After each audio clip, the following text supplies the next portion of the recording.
एक लड़का जब कलेक्टर बनने के बाद अपनी सरकारी गाड़ी में अपने घर पहुंचता है तो उसके घर में उसे कोई नहीं मिलता। पड़ोसी से जब पूछता है तो उसे पता चलता है कि उसकी बहनें एक बिल्डिंग का कंस्ट्रक्शन में काम कर रही हैं। वहां पर मजदूरी क्या करती हैं। वे अपनी गाड़ी से उसी बिल्डिंग पे पहुंचता है तो वहां देखता है कि उसकी तीनों बहनें मजदूरी कर रही हैं और जो ठेकेदार है वो उन्हें बार बार फटकार लगा रहा है। वो इस चीज को देखकर थोड़ा सा मायूस हो जाता है और तभी उसकी बहन उसे देख लेती है। पहले तो वे उनको पहचान नहीं आता, लेकिन जैसे ही वे उसे पहचान लेती है तो भाग कर आती है, सभी काम धंधों को छोड़कर, और अपने भाई से गले लिपटकर फूट फूट कर रोने लगती है। इधर जो कलेक्टर साहब थे वे भी अपनी बहनों को गले लगाकर रोने लगते हैं। आखिर क्या थी वो कहानी, किस वजह से इस कलेक्टर की बहनें इस तरह मजबूरी करने पर मजबूर थी? पूरी घटना की सच्चाई जानेंगे आगे इस वीडियो में। दोस्तों, वीडियो में आगे बढ़ने से पहले हमारी आपसे एक रिक्वेस्ट रहेगी कि वीडियो को लाइक करके चैनल को सब्सक्राइब जरूर कर लें। दोस्तों, आज की कहानी आपको बहुत कुछ सिखा कर जाएगी। आज की कहानी में दर्शाया गया है कि अगर पैसा ना भी हो तो इंसान के हौसले बुलंद हो तो वे बहुत बड़ा व्यक्ति बन सकता है। ये कहानी एक ऐसे परिवार की है जो पटना से चलकर जयपुर आता है और रोजगार की तलाश वहीं करने लगता है। यहाँ आकर वे एक झुग्गी झोपड़ी बनाता है। उस झोपड़ी के अंदर पूरा परिवार रहने लगता है। परिवार के अंदर दो माँ बाप और उनके चार बच्चे होते हैं। बड़ी दो बेटियां और उनसे छोटा एक बेटा होता है और सबसे छोटी बेटी होती है। यानी कि परिवार में कुल तीन लड़कियां और एक लड़का और दो माँ बाप थे। ये 6 लोगों का परिवार एक झोपड़ी के अंदर रहा करता था। माँ बाप मजदूरी किया करते और मजदूरी करके अपने घर का पालन पोषण किया करते। जो लड़का है वो एक सरकारी स्कूल में एडमिशन लेता है, जो कि सरकारी स्कूल था। वहां से अपनी स्कूली जो पढ़ाई थी वो पूरी करने लगता है। पढ़ाई में वे काफी ज्यादा अच्छा था। तो तभी चारों बहनें एक बार खेल रहे थे तो बहन अपने भाई से पूछ लेती है कि भैया, तुम क्या बनना चाहते हो जब तुम बड़े हो जाओगे? तो भैया ने कहीं सुन रखा था कि कलेक्टर एक बहुत बड़ी पोस्ट होती है, तो वो एकदम से कह देता है कि बहन, मैं तो कलेक्टर बनूंगा। अगर मुझे मौका मिला तो मैं कलेक्टर जरूर बनूंगा। इसके बाद जो बहन होती है वे अपने भाई से वादा करती है कि भाई, तुझे कलेक्टर बनाने के लिए चाहे हमें कुछ भी करना पड़े, लेकिन हम तुझे कलेक्टर बनाकर ही रहेंगे। अब इसके बाद बच्चे बड़े हो जाते हैं। जो लड़का है उसकी स्कूल की जो पढ़ाई थी वो पूरी हो जाती है, और जैसे ही उसकी स्कूल की पढ़ाई पूरी होती है तो वो अपने माँ बाप के पास जाता है और माँ बाप से कहता है कि बाबा, मेरी स्कूल की पढ़ाई पूरी हो गई है, तो मैं अब तुम्हारे साथ जाकर मेहनत मजदूरी में हाथ बटाया करूंगा। जैसे ही वो ये बात कहता है तो उसकी जो बड़ी बहन थी वो एकदम से सामने आती है और अपने माँ पापा से कहती है कि मम्मी पापा, ये पढ़ाई में बहुत अच्छा है और ये कलेक्टर बन सकता है, आप इसे कलेक्टर बनाइए। ये बहुत बड़ी पोस्ट होती है। माँ बाप तो अनपढ़ थे, उन्हें तो पता नहीं था कलेक्टर क्या होता है। लेकिन जब उनकी बेटी उन्हें बताती है तो वे लोग भी कहते हैं कि बेटा, अगर तू ये कर सकता है तो बिल्कुल कलेक्टर बन जा। हमारी तो कंगाली के दिन कम से कम इस बहाने से दूर तो हो जाएंगे। इस बात को सुनने के बाद जो लड़का है वो अपने माँ बाप से कहता है कि मम्मी पापा, इसे मैं कर तो लूंगा, लेकिन इसके करने के लिए काफी ज्यादा पैसा खर्च होगा और उतने पैसे तो हमारे पास है नहीं। इसीलिए तो मैं आपसे कह रहा हूं कि स्कूल पूरा करने के बाद मैं आप लोगों के साथ मजदूरी करूंगा। इसके बाद उसके पिता उसे समझाते हुए कहते हैं कि बेटा, अगर तू पढ़ लिख कर कोई बड़ा व्यक्ति बन गया तो तुम्हारी जिंदगी बदल जाएगी और हमारे आने वाली नस्लें भी सही से इस दुनिया के अंदर रह सकती हैं। और वो कहता है, बेटा, तू जो कलेक्टर की पढ़ाई कर, अगर तू कलेक्टर बन सकता है तो बन जा। इसके बाद वे लड़का एक गवर्नमेंट कॉलेज में एडमिशन लेता है। गवर्नमेंट कॉलेज में खर्चा थोड़ा कम आता है। उस खर्चे को उसके माँ बाप मेहनत मजदूरी करके पूरा कर देते रहे। धीरे धीरे उसकी ग्रेजुएशन कंप्लीट हो जाती है और बीए कंप्लीट होने के बाद वे अपने माँ बाप से कहते हैं कि मम्मी पापा, अब मुझे कोचिंग करने के लिए बाहर जाना पड़ेगा और उसके लिए थोड़े ज्यादा पैसे की जरूरत होगी। तो जो उसके माता पिता हैं वो कहते हैं कि बेटा, तू अपनी पढ़ाई पे ध्यान दे, पैसों की चिंता तू हम पे छोड़ दे। हम लोग डबल ट्रिपल मेहनत करेंगे, लेकिन तेरे लिए पैसों का जुगाड़ कर देंगे। अब उसके बाद माँ बाप और भी ज्यादा मेहनत किया करते। साथ ही साथ उसकी जो बड़ी बहन है वो भी मेहनत करने के लिए जाया करती। इधर जो बेटा है वो कोचिंग करने के लिए दिल्ली चला जाता है, मुखर्जी नगर, जहां पर आईएएस की तैयारियां किया जाती है। दिन रात बस पढ़ाई करता, अपने घर वालों से भी बात नहीं किया करता। जब भी उसे पैसों की जरूरत होती चाहे वो कोचिंग के लिए हो, किताबों के लिए हो या फिर किसी और चीज के लिए हो, तो उसके घर वाले उससे कहने से पहले ही उसके पास पैसे भेज दिया करते थे।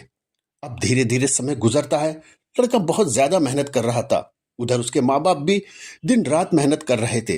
अपने माँ बाप के साथ साथ उसकी बड़ी बहन भी उनके साथ वो मजदूरी किया करती, ताकि उसका भैया को पढ़ाई में किसी तरीके की कोई परेशानी ना आए और ना ही किसी पैसे की कमी हो। अब जो ये लड़का है वो आईएएस के एग्जाम में बैठता है और प्री को क्लियर कर लेता है। प्री को करने के बाद वे अपने घर पे फोन करता है और अपने माँ बापों को खुशखबरी देता है। माँ बाप इस बात को सुनकर बड़े खुश होते हैं।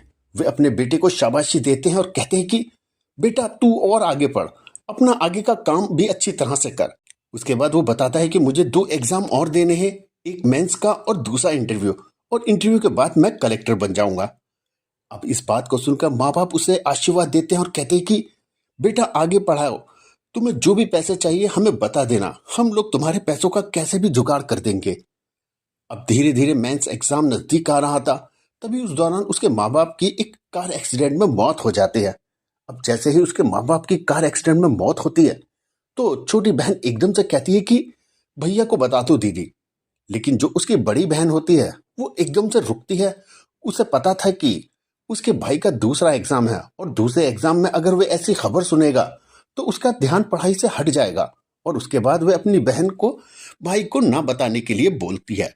जब भी भाई का फोन आया करता, माँ बाप के बारे में पूछा करता, तो वो उस बात को टाल दिया करती। कह दिया करती कि मम्मी पापा मजदूरी करने गए हैं, कभी कहती आराम कर रहे हैं। इसी तरह के बहाने बना दिया करते। इसी तरह से उसका मेन एग्जाम क्लियर हो जाता है। और मेन एग्जाम क्लियर होने के बाद भाई अपनी बहन से बात करता है और उसे बताता है कि मेरा मेन एग्जाम क्लियर हो गया, अब मम्मी पापा को बुला दो, एक बार मेरी उनसे बात करा दो। इस बात को सुनकर उसकी बहन एकदम से रोने लगती है। उसे हकीकत बता देती है। वो बताती है कि मम्मी पापा का तो काफी समय पहले ही एक्सीडेंट में मौत हो गए, और मैंने तो तुम्हें इसलिए नहीं बताया था कि तुम्हारे ऊपर माँ पापा बहुत ज्यादा मेहनत कर रहे थे और तुम भी काफी ज्यादा मेहनत कर रहे थे। अगर तुम्हें यह खबर मिलती तो तुम मेन एग्जाम में नहीं बैठ पाते, उससे पहले ही घर वापस आ जाते और घर की जिम्मेदारी संभालने लगते। इसके बाद उसका भाई भी बहुत ज्यादा रोता है। लेकिन थोड़ी देर बाद दोनों एक दूसरे को संभालते हैं, और संभालने के बाद जो भैया है वो कहता है कि बहन अभी मेरा एक इंटरव्यू और रह रहा है, और इंटरव्यू के बाद मैं कलेक्टर बन जाऊंगा। इसके बाद उसकी बहन उसे आशीर्वाद देती है और कहती है कि भाई तू जल्द से जल्द बस कलेक्टर बन जा, और इसके बाद हम सब लोग एक साथ रहेंगे। अब जो भैया है वो इंटरव्यू के लिए जाता है। इंटरव्यू के लिए अच्छे से कपड़े खरीदता है। कुछ पैसे पहले से ही उसके माँ बाप ने उसको भेज रखे थे, वो भी उसके पास थे, और कुछ पैसे उसकी बहन भी भेज देती है। वो अच्छे से कपड़े सिलवाता है, उन्हें पहनकर इंटरव्यू के लिए इंटरव्यू हॉल पहुंच जाता है। वहां जाने के बाद जो इंटरव्यू लेने वाला व्यक्ति था वो उसके जीवन के बारे में पूछने लगता है, तो वे उसे अपनी सारी कहानी बताता है। जैसे ही वे इंटरव्यू लेने वाला उसकी सारी कहानी सुनता है, तो कहानी सुनने के बाद उसकी आंखें भी नम हो जाती हैं कि कैसे एक गरीब लड़का झोंपड़ी पट्टी से उठकर यहाँ तक आ गया इस इंटरव्यू को देने के लिए। उसके बाद वे कुछ सवाल भी इंटरव्यूअर उनसे पूछता है। उन सवालों का वो लड़का सटीक जवाब देता है। अब इसके बाद उसका इंटरव्यू अच्छा जाता है, और वे आकर ये बात अपनी बहन को बताता है कि बहन मेरा इंटरव्यू बहुत अच्छा गया है और शायद मैं इस बार कलेक्टर बन जाऊं। अब इसके बाद धीरे धीरे कुछ और दिन बीतते हैं, और कुछ दिन जैसे ही बीतते हैं तो उसका रिजल्ट आ जाता है। जब रिजल्ट आता है और उसका सिलेक्शन हो गया था, सबसे पहले ये बात अपनी बड़ी बहन को बताता है और कहता है कि बहन आज से मैं कलेक्टर बन गया हूँ। इस बात को सुनने के बाद उसकी बहन खुशी से फूले नहीं समाती। अपनी दोनों बहनों को बताती है कि और कहती है कि हमारा भाई कलेक्टर बन गया है। तभी वे बड़ी बहन अपने भाई से कहती है कि भैया अब तो तू कलेक्टर बन गया है, अब तू घर वापस आ जा, अब हम सब मिलजुल कर साथ रहेंगे। लेकिन तभी जो उसका भाई है वो कहता है कि बहन अभी तो मेरी कुछ ट्रेनिंग रह रही है, और ट्रेनिंग होने के बाद ही मैं घर आऊंगा। इसके बाद जो भाई है वो ट्रेनिंग के लिए चला जाता है, और उसकी बहन मेहनत मजदूरी करके अपना पालन पोषण कर रही थी। धीरे धीरे उसकी ट्रेनिंग कंप्लीट होती है। ट्रेनिंग होने के बाद उसे एक अच्छी जगह पोस्टिंग मिल जाती है। जैसे ही उसकी पोस्टिंग का पहला दिन होता है, तभी वह अपनी सरकारी गाड़ी लेकर सीधा अपने घर आ जाता है। दोपहर का समय था। घर आकर उस झुग्गी के अंदर देखता है तो झुग्गी के अंदर कोई नहीं था। अब उसके बाद वे आस पड़ोस वालों से पूछता है कि यहाँ पर मेरी बहन रहती थी, वो कहाँ गई। तो आस पड़ोस वाले बताते हैं कि तुम्हारी बहन तो दिन में जाकर मजदूरी किया करती है। तो वे उनसे पूछता है कि फिलहाल वो कहाँ पे मिलेंगी। तो पड़ोस का एक व्यक्ति उसे बता देता है कि इस जगह पर एक बिल्डिंग बन रही है और उसी बिल्डिंग के ठेकेदार के नीचे तुम्हारी बहनें काम करती हैं। अब जो वो लड़का था वह अपनी गाड़ी में बैठकर सीधा उस जगह पहुंचता है जहां पर एक बिल्डिंग का कंस्ट्रक्शन का काम चल रहा था। और वहां पर उसकी तीनों बहनें मजदूरी कर रही थी। कोई ईंट पकड़ा रही थी तो कोई बालू का तसला लेकर मिस्त्री के पास जा रही थी। और जो ठेकेदार था वो बार बार उन पर झल्ला रहा था, उन्हें धमका रहा था। लेकिन उसकी बहनें चुपचाप उन डांटों को सहते हुए काम कर रही थी। जैसे ये मंजर कलेक्टर साहब देखते हैं तो उनकी आंखें नम हो जाती हैं और वो अपनी बहनों की ऐसी दशा देखकर बहुत ज्यादा परेशान हो जाते हैं। उसकी बहनें जैसे ही देखती हैं तो एक बार उन्हें पहचान नहीं पाती। वो सोचती हैं कि कोई अधिकारी आया होगा इस बिल्डिंग का मुआयना करने के लिए। लेकिन जब गौर से देखती है तो सबसे छोटी वाली बहन उसे पहचान लेती है और एकदम से भागकर जाकर गले लग जाती है।